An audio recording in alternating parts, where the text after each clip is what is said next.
ધીરજની બહુ પરીક્ષાઓ ના લેવાય. લગભગ 6 વાગ્યાના આવ્યા છો ને? 5 વાગ્યા. એટલે આ ખેડૂત આક્રોશ યાત્રાની આ સભામાં સૌ ઉપસ્થિત મારા વડીલો, ભાઈઓ, બહેનો, યુવાન મિત્રો અને મંચસ્થ તમામ આગેવાનો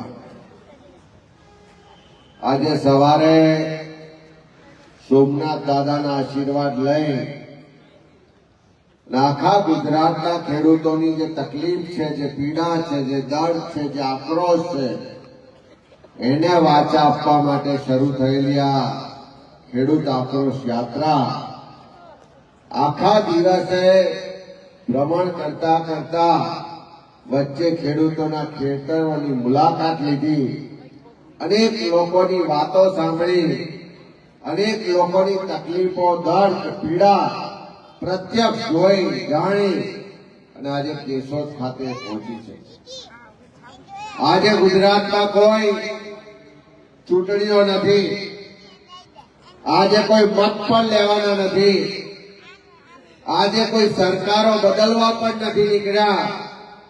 પણ આ યાત્રા પ્રદેશ કોંગ્રેસ સમિતિ દ્વારા કરવા પાછળનું એકમાત્ર કારણ કે જે ગુજરાતના ખેડૂતો, જેને આપણે જગતનો તાજ કહીએ, જે મહેનત, પરસેવો, લોહી રેડી અને પોતાના ખેતરમાંથી અનાજ ઉત્પન્ન કરે અને આખા દુનિયાનું પેટ ભરે, એ જગતના ખેડૂતની જે તકલીફો છે, જે પીડા છે, એની જે ફરિયાદો છે, એનો જે અવાજ છે, જેને આ સરકાર સાંભળતી નથી, એ અવાજને બુલંદ કરવા માટે આ યાત્રા લઈને નીકળ્યા છે. અને સૌરાષ્ટ્રથી એટલા માટે શરૂઆત કરી કે આખા ગુજરાતમાં પણ સૌથી વધારે જો કોઈને તકલીફ હોય તો સૌરાષ્ટ્રના ખેડૂતો. અહીંયા એક બાજુ દરેક ખેતરમાં જોઈએ તો મગફળીનો પાક તૈયાર હતો, ક્યાંક સોયાબીનનો પાક હતો, બધો જ પાક બરબાદ થઈ ગયો.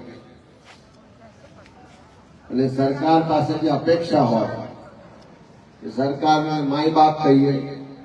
અહીંયા સવારે કોઈ કહેતો હતો કે મીડિયાના મિત્રો પૂછે છે કે કોંગ્રેસ સરકારને ઘેરવા નીકળી છે. આવા તકલીફના સમયમાં સરકારને ના ઘેરીએ તો કોને ઘેરવા જોઈએ? વિધાનસભામાં તો 162 ની બહુમતી છે.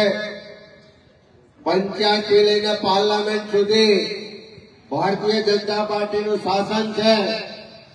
પૂજાભાઈ ઓડિયો સંભળાયો કે નરેન્દ્રભાઈ એમ કહેતા હતા, એક વખત કા કાપો, પહેલી કેબિનેટમાં ખેડૂતોના દેવા માફ કરી દઈશું, ખેડૂતોની આવક બમણી કરી દઈશું. આ ગુજરાતમાં તો 30 વર્ષથી સરકાર છે, પણ દિલ્હીમાં પણ ત્રીજી વખત વડાપ્રધાન થઈ ગયા, પણ હજુ સુધી જે પણ વાયદા કર્યા હતા, જે પણ વચનો આપ્યા હતા, જે પણ ભાષણો કર્યા હતા, એમાંનો એક પણ વાયદો, વચન કે ભાષણ આજ દિન સુધી પૂરું કર્યું નથી. અને અહીંયાના ખેડૂતો જયારે રજૂઆત કરવા જાય, જયારે ફરિયાદ કરે, જયારે આંદોલન કરે, એની વાત પણ ક્યાંય સાંભળવાનું નથી આવતા. હમણાં કમોસમી વરસાદ થયો, એક બાજુ કુદરત રૂઠે અને બીજી બાજુ જે સરકાર આપણે બનાવી છે, ગુજરાતના લોકોના મતથી બનાવી છે, એ સરકાર કોઈની વાત સાંભળતી નથી. અને એટલા જ માટે આ રસ્તા પર ઉતરીને યાત્રા લઈને નીકળ્યા છે. આ યાત્રા સોમનાથથી શરૂ થવાની, 11 જિલ્લામાં ભ્રમણ કરી અને દ્વારકા ખાતે પૂરી કરવાના. આ તો શરૂઆત છે, પણ આજે સવારે જ કીધું છે, સોમનાથ દાદાના ચરણોમાં શીશ ઝુકાવી અને સંકલ્પ કર્યો છે કે જ્યાં સુધી ગુજરાતના ખેડૂતોના પ્રશ્નો પૂરા નહીં થાય, જ્યાં સુધી જે ખેડૂતોની માંગણી છે કે અત્યારે ખેડૂત આર્થિક રીતે પાયમાલ થયો છે, જે બેંકોમાંથી કરંટ લીધું છે, જે ઉઠીના પાછીના પૈસા લઈ અને ખેતી કરી છે અને આર્થિક રીતે દેવાદાર થયો છે, ખેડૂતોનું દેવું માફ નહીં થાય ત્યાં સુધી આ લડાઈ ચાલુ રહેશે. કોંગ્રેસ પાર્ટીનો સંકલ્પ છે. આજે પૂજાભાઈ કહેતા હતા કે ઉનામાં ખેડૂતો આત્મહત્યા કરી, એ પહેલા દ્વારકાના ખેડૂતો આત્મહત્યા કરી. ગુજરાતમાં અલગ અલગ વિસ્તારોમાં દિવસે દિવસે એટલી ખરાબ પરિસ્થિતિ છે, એક પછી એક ખેડૂતો આજે આત્મહત્યા કરવી પડે એવા દિવસ આવ્યા છે. આજે ચોક્કસ યાદ કરવી પડે, કોંગ્રેસની દેશની સરકાર, મનમોહનસિંહજી વડાપ્રધાન હતા, સોનિયાજીના નેતૃત્વ વાળી સરકાર હતી. આખા વિશ્વમાં મંદી ચાલતી હતી, બેંકો બંધ થઈ જાય એવા સમયમાં જયારે ખેડૂતો પર આફત આવી ત્યારે એ મનમોહનસિંહજીની કોંગ્રેસની સરકારે એટલી ઝાટકે 72,000 કરોડ રૂપિયાના દેવા માફ કર્યા હતા.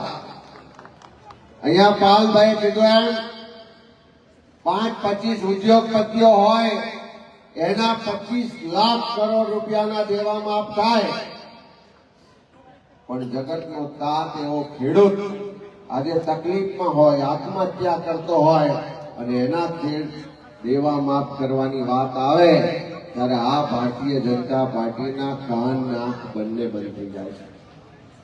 અને એટલા જ માટે આપણે કહેવા માંગીએ છીએ, ગઈકાલે મને ભાજપના આગેવાન કહે કે અમિતભાઈ તમે તો દેવા માફીની વાત કરો, તમે તો ખેડૂતો માટે આ આપો તે આપો એવી વાતો કરો છો, પણ સરકાર પૈસા ક્યાંથી લાવે? મેં એમને કીધું કે સરકારની તિજોરીમાં જે પૈસા આવે છે એ કોઈના બાપના પૈસા નથી. સરકારની તિજોરીમાં જે પૈસા આવે છે એ તમારા મારા પરસેવાના ટેક્સના પૈસાથી સરકારની તિજોરી ભરાય છે. મારે તમને પૂછવું છે કે આમાંથી ટેક્સ કેટલા લોકો ભરે છે? હાથ ઊંચો કરો તો હજુ અડધા હાથ નથી ઊંચો કરતા, બહેનો ઊંચો કરતા. પહેલા એવો એક જમાનો હતો જયારે પૈસા વાળા લોકો એમ કહેતા હતા, ઉદ્યોગપતિઓ એમ કહેતા કે અમે ટેક્સ ભરીએ છીએ અને આ કોંગ્રેસની સરકાર એ પૈસા ખેડૂતો પાછળ, ગરીબો પાછળ બરબાદ કરે છે, એમને લાણીઓ કરે છે, એમને પાસે યોજનાઓ બનાવે છે. આજે ઉલટું છે. આજે આ દેશનો સામાન્યમાં સામાન્ય માણસ, એ ખેડૂત હોય, ખેત મજૂર હોય કે નાનો માણસ હોય, એ પણ જીએસટી માં રોજ ટેક્સ આપે છે.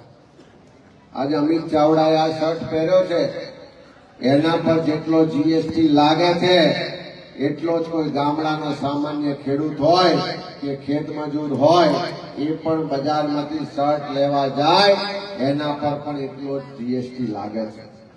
આજે સવારે ઉઠીએ ત્યાંથી રાત્રે સુઈ જઈએ ત્યાં સુધી જેટલી પણ વસ્તુ આપણે બજારમાંથી ખરીદીએ દરેક પર જીએસટી લાગે છે. લાગે છે કેટલા?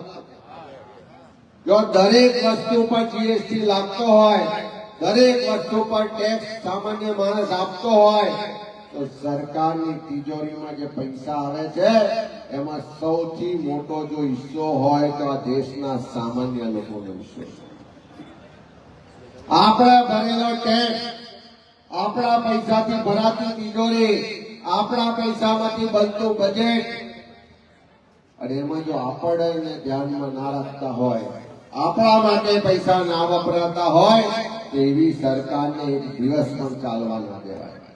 અને એટલા જ માટે કીધું છે કે હવે ખાલી ખાલી વાતો, ભાષણો કે ખોટા વચનો નહીં, એક જ માંગણી લઈને નીકળ્યા છે કે આજે ગુજરાતમાં ખેડૂતો તકલીફમાં છે, ખેડૂતોને આત્મહત્યા કરવી પડે છે, તો ખેડૂતોનો દેવું સંપૂર્ણ માફ થવું જોઈએ, થવું જોઈએ ને થવું જોઈએ. ભાજપના નેતાઓ કહેતા હતા કે આવું બધું કરીએ તો પૈસા ક્યાંથી લાવવાના? મેં કીધું તમારી જોડે પૈસા ના હોય તો અમે તો વિપક્ષમાં છીએ, અમારાથી જે મદદ થાય અમે વિમલભાઈ ને બધા ધારાસભ્યોએ નક્કી કર્યો કે આ ગુજરાતની સરકાર ગુજરાતના મુખ્યમંત્રીને કહેવા માંગીએ છે કે આખા ગુજરાતના ખેડૂતોની માંગણી છે કે દેવા માફ થવા જોઈએ. કાલે તમે ખેડૂતોના દેવા માફ કરવાની જાહેરાત કરો. અમે તમને લેખિતમાં આપ્યું છે કે કોંગ્રેસ પાર્ટીનો એક પણ ધારાસભ્ય જ્યાં સુધી ધારાસભ્ય રહીશું ત્યાં સુધી એક પણ રૂપિયાનો પગાર નહીં લઈએ. આ બધા જ પૈસા તમારી તિજોરીમાં જમા રાખો. કારણ કે મદદ કરવાની આવે તો પહેલી શરૂઆત આપણાથી કરવી પડે. અમે તમને સહકાર આપવા તૈયાર છે. અમે તમને સહયોગ આપીએ છીએ કે જાઓ પગાર નહીં લઈએ, પણ ઉત્સવો તાઇફા અને જાહેરાતોમાં જે પૈસા વાપરો છો એના બદલે આ ગુજરાતના ખેડૂતોનું દેવું માફ કરો. આ પહેલી વાર કમોસમી વરસાદ નથી પડ્યો. પહેલા પણ અતિવૃષ્ટિ થઈ, પહેલા પણ વાવાઝોડા આવ્યા, પહેલા પણ કુદરતી આફતો આવી. દર વર્ષ થાય અને ખેડૂતો પર કઈક કુદરતી આફત આવે છે અને એવા સમયમાં સરકારે મદદ કરવાની હોય પણ સરકાર એના માટે પાક વીમા યોજના જ નથી રાખતા. અરે એ પણ ખેડૂતોની માંગણીઓને સમર્થન કરીએ છીએ કે પાક વીમા યોજના ચાલુ થવી જોઈએ. જમીન માપણીના જે ઝઘડાઓ છે એ ખોટી જમીન માપણી રદ થવી જોઈએ. નકલી બિયારણ હોય, ખાતરની તંગી હોય, ખેતીમાં ભ્રષ્ટાચાર જે કરવામાં આવે છે બધું બંધ થવું જોઈએ. અને આ બધી જ માંગણીઓને લઈ અને આ યાત્રા નીકળી છે. એક એક ગામે જઈશું, એક એક ખેડૂતના ખેતરે જઈશું. એની તકલીફો, વ્યથા, પીડા, જે આક્રોશ છે એને સાંભળીને સડકથી લઈને સંસદ સુધી લડવાના સંકલ્પ સાથે નીકળ્યા છે. અને આપ સૌ પણ આ ખેડૂતોના તકલીફના સમયમાં એના હક અધિકારની લડાઈને સમર્થન કરવા આવ્યા છે. બદલ તમારા બધાનો ખૂબ ખૂબ આભાર માનું છું. હીરાભાઈ ને કેશોદના બધા જ મિત્રોનો પણ આભાર માનું કે આજે આ ખેડૂતોની લડાઈમાં, આ એના હક અધિકાર માટેના સંઘર્ષમાં ખેડૂતોના આક્રોશને વાચા આપવા માટે તમને સૌને આમંત્ર્યા અને આટલું સુંદર આયોજન કર્યું બદલ બધાનો ખૂબ ખૂબ આભાર. જય જવાન, જય કિસાન.